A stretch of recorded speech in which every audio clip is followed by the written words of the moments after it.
Travillian Next is a division of Travillian, a financial services specialist search and talent advisory firm. Since inception, the Travillian team has dedicated itself to enhancing the return on investment of a company's most important resource, its people.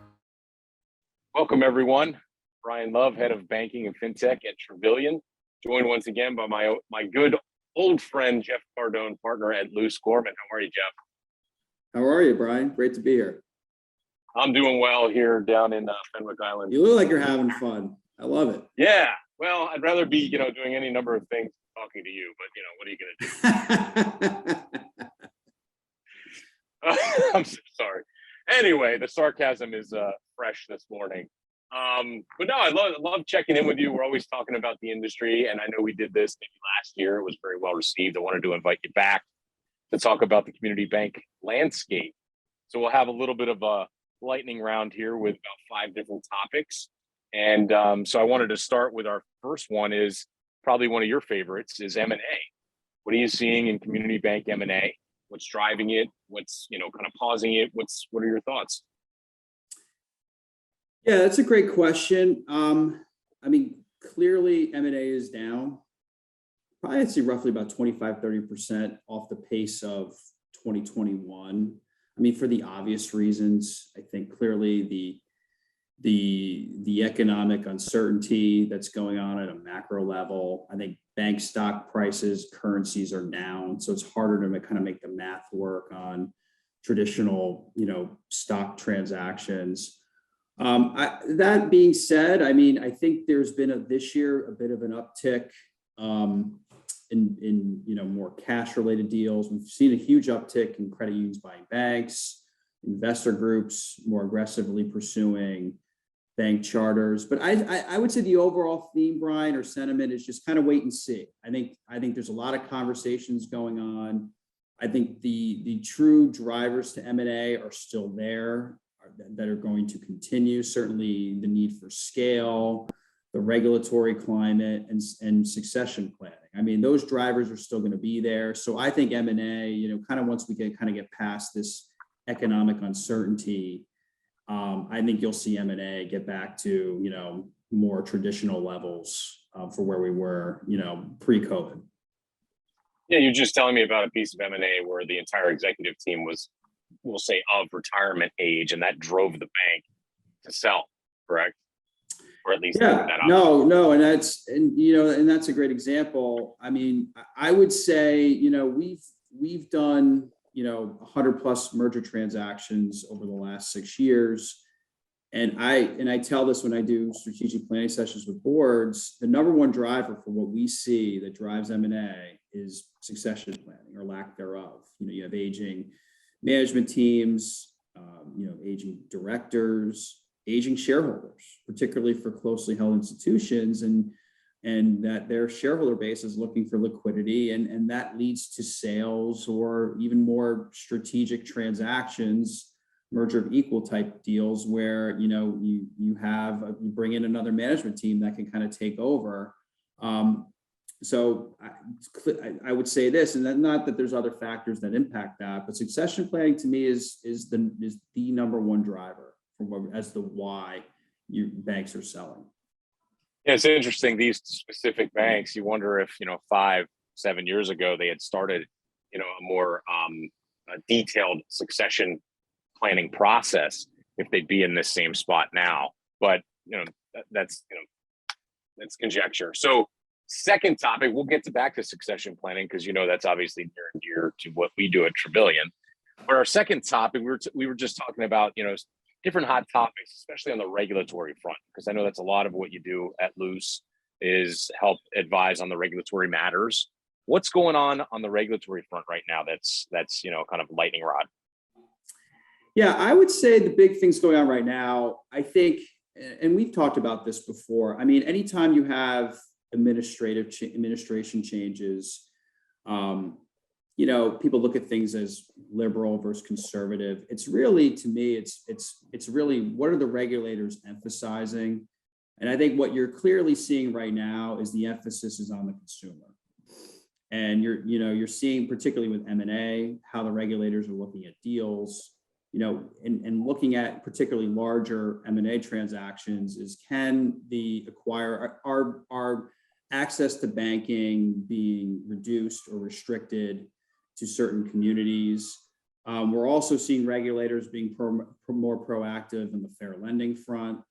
Whether it's, I know we've seen a lot with like indirect auto lending, those types of issues.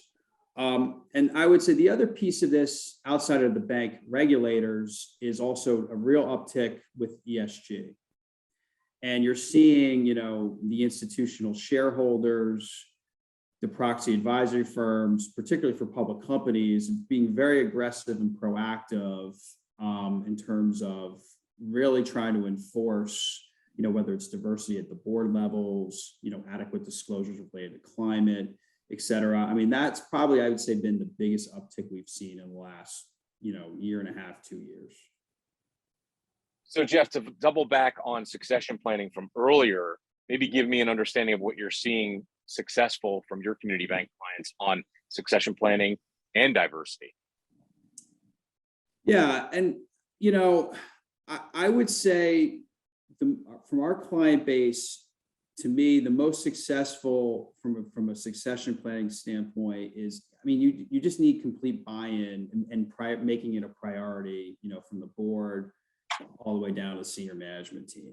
For example, things for example, like developing talent. I will tell you the most successful succession planning that we see comes from within. Use the analogy for, baseball teams, that they tend to be more successful developing homegrown talent than trying to do it via free agency. So I think certainly things like that and being proactive and talent development within, as far as the board level and attracting new members, I think really also takes buy-in from boards, because you have, and Brian, we talked about this, the traditional community bank model is the person who was on the board was the person who drove the most amount of business, who's traditionally been, not, a white male, and nothing's wrong with that. And so I think then from a board perspective is doing things like, okay, maybe imposing a mandatory retirement age, increasing the number of board seats, just so that you have an opportunity to attract, more diverse, younger talent to your board. And certainly third is, and not to sell you too much, but, hiring firms like the Travillian Group, again, being proactive, offering perspectives to boards of what's going on in the community bank space, what type of talent is out there, what are other institutions doing from a talent development standpoint. I think the banks that kind of take a holistic approach, succession planning, prioritize it, and do all the things that sort of we mentioned tend to be most successful than the institutions that are more reactive, sort of more CEO driven and sort of get to the end. And and that tends to lead to situations where, now it's a little late in the game, where we're going to find succession. And that was an example you mentioned before about, we're involved in a transaction in the Southeast with a an aging senior management team, and this bank was not proactively prepared to deal with that. And I think a sale to their board makes more sense than trying to go out and hire new talent. Yeah, and I appreciate the plug, and I'll also give you one. And not to be. I won't charge you for that, by the way. Okay, thank you.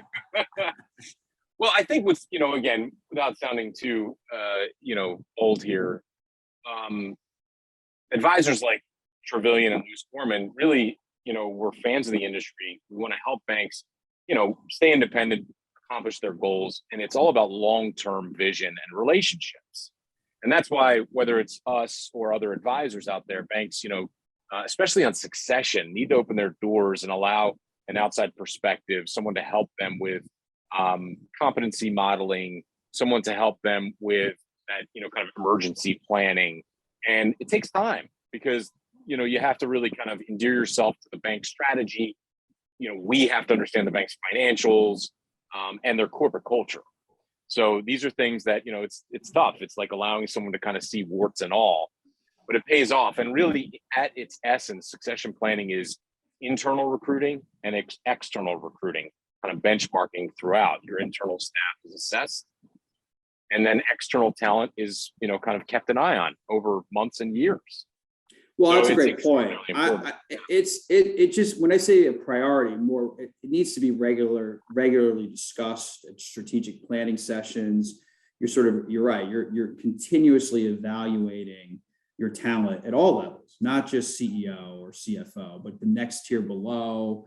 Maybe proactively taking younger people to conferences, inviting them to attend board meetings.